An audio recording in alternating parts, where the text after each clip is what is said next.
बिलासपुर में सड़क दुर्घटनाओं में होने वाली मौतों को रोकने के लिए प्रशासन ने बड़ा कदम उठाया है। पीएम राहत योजना के तहत अब हादसा पीड़ितों को 1,50,000 रुपए तक का कैशलेस इलाज उपलब्ध कराया जाएगा। गोल्डन आवर में त्वरित उपचार सुनिश्चित करने के लिए पुलिस, स्वास्थ्य और प्रशासनिक अधिकारियों को विशेष प्रशिक्षण दिया गया। एसएसपी रजनेश सिंह के निर्देशन में पुलिस लाइन में आयोजित प्रशिक्षण कार्यक्रम में TMS 2.0 और अन्य पोर्टलों की प्रक्रिया समझाई गई। प्रशासन ने आम नागरिकों से अपील की है कि दुर्घटना की स्थिति में घायलों को तुरंत नजदीकी अस्पताल पहुंचाएं, ताकि समय पर इलाज से उनकी जान बचाई जा सके। पुलिस भर्ती को लेकर बिलासपुर हाईकोर्ट ने बड़ा और अहम आदेश दिया है। कोर्ट ने साफ किया है कि चयन सूची जारी होने के बाद यदि पद खाली रह जाते हैं तो उन्हें वेटिंग लिस्ट के अभ्यर्थियों से भरा जाएगा। यह फैसला न्यायमूर्ति पार्थ प्रतिम साहू की एकल पीठ ने सुनाया।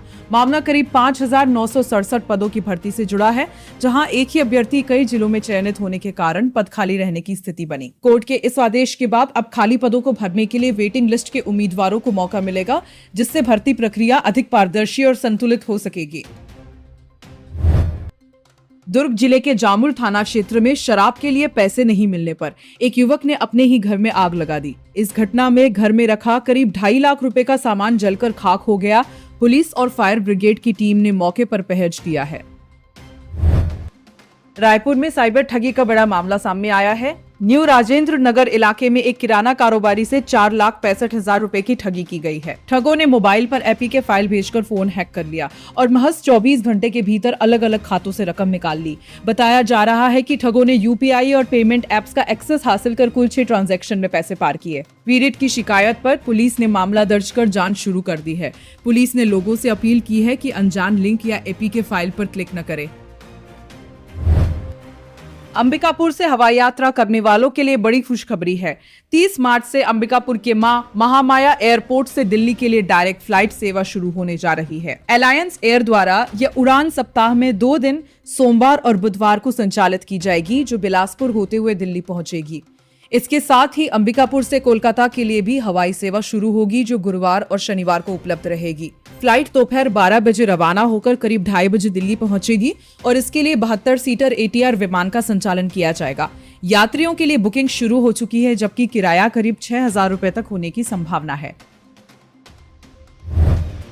बलौदाबाजार से दुखद खबर सामने आई है। युवा कांग्रेस नेता और नगर पालिका के पूर्व उपाध्यक्ष रूपेश ठाकुर का निधन हो गया है। बताया जा रहा है कि असम में चुनाव प्रचार के दौरान उनकी तबीयत बिगड़ गई थी, जिसके बाद उन्हें गुवाहाटी के अस्पताल में भर्ती कराया गया, जहां इलाज के दौरान उनका निधन हो गया।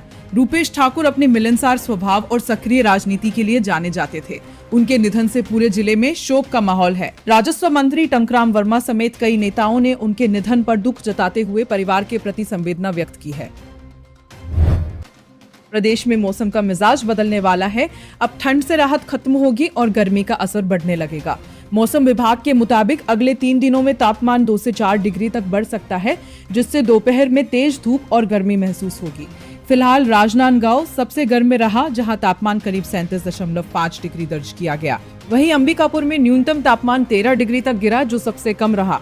रायपुर में भी अब आसमान साफ रहने के कारण आने वाले दिनों में गर्मी और तेज होने की संभावना है। महासमुंद के खल्लारी माता मंदिर में हुए रोपवे हादसे के बाद मुख्यमंत्री विष्णुदेव साय ने मदद का ऐलान किया है। सरकार ने हादसे में जान गंवाने वालों के परिवार को 5 लाख रुपए और घायलों को 50,000 रुपए देने का फैसला लिया है। सीएम ने कहा कि इस मुश्किल समय में सरकार पूरी तरह पीड़ित परिवारों के साथ खड़ी है।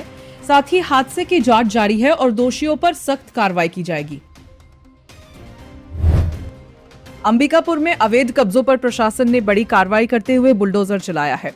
गंगापुर क्षेत्र में मेडिकल कॉलेज के लिए आवंटित करीब 7 एकड़ जमीन पर बने मकानों को हटाया गया। प्रशासन के अनुसार 37 कब्जाधारियों को नोटिस जारी किया गया था, जबकि कार्रवाई के दौरान कुल 42 मकानों को तोड़ा गया, जिनमें कुछ मामले विवादित भी बताए जा रहे हैं। बताया जा रहा है कि लोग पिछले 20 से 22 वर्षों से यहां रह रहे थे, लेकिन हाईकोर्ट से राहत नहीं मिलने के बाद प्रशासन ने कार्रवाई शुरू की। कार्रवाई के दौरान स्थानीय लोगों ने विरोध करते हुए पथराव किया, जिसे नियंत्रित करने के लिए भारी पुलिस बल तैनात किया गया। मकान टूटने से प्रभावित परिवारों में भारी आक्रोश है। वहीं प्रशासन का कहना है कि ये पूरी कार्रवाई न्यायालय के आदेश के तहत की गई है।